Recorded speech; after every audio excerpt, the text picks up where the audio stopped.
Fidelity files amended S-1 application with second for spot Ether ETF, removes staking. Ruholamin Haqshanas last updated, May 21, 2024 7:46 EDT 2-minute read.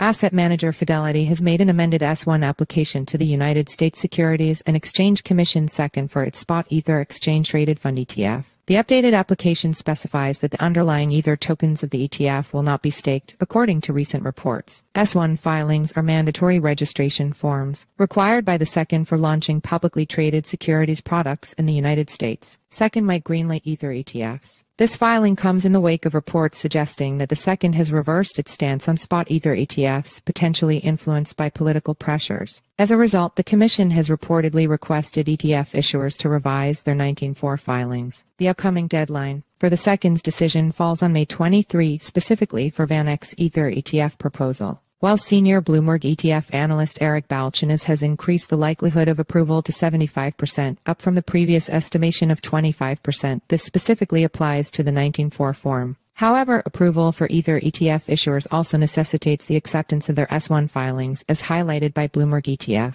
analyst James Seyffart in a recent post. Seyffart indicates that the approval process for S-1 filings could take weeks to months, even if the theoretical approvals for 19.4 filings occur this week. Despite the potential delay, Seyffart suggests that S-1 approvals are a matter of when rather than if. The second faces final deadlines to make decisions on VanEck and ARK's spot Ethereum ETF applications on May 23 and May 24, respectively. Liquidity concerns remain. In a recent note, Matteo Grieco, a research analyst at digital asset investment firm VanEck International, added that concerns over the liquidity of ETH's spot and futures markets, along with its previous classification as a security by the second, contribute to skepticism about swift approval. If rejected, issuers would need to resubmit filings, potentially leading to approval in Q4 2024 or Q1 2025 at best, the analyst wrote. Grieco added that another possible scenario involves the approval of the 19.4 filings while slow-playing the S-1s. The second must approve both the 19.4s and the S-1s for the launch of spot ETH ETFs. The 19.4's filing allows national security exchanges like the New York Stock Exchange, NYSE, or NASDAQ to list new products, such as spot ETH ETFs. The S-1s are the initial registration forms required for new securities offered to the public. Notably, fund companies engaged in active dialogue with the second and submitted multiple amended versions of paperwork to address the second's concerns prior to the greenlighting of Bitcoin ETFs. However, there has been significantly less activity in this regard for spot Ethereum ETF filings. This lack of public activity has led many to anticipate a disapproval order. Most people are universally expecting a disapproval order, Catherine Dowling, general counsel for Bitwise, which filed for a spot Ether ETF in March, told Bloomberg. You're not seeing the types of public activities that you would see if there was going to be an approval.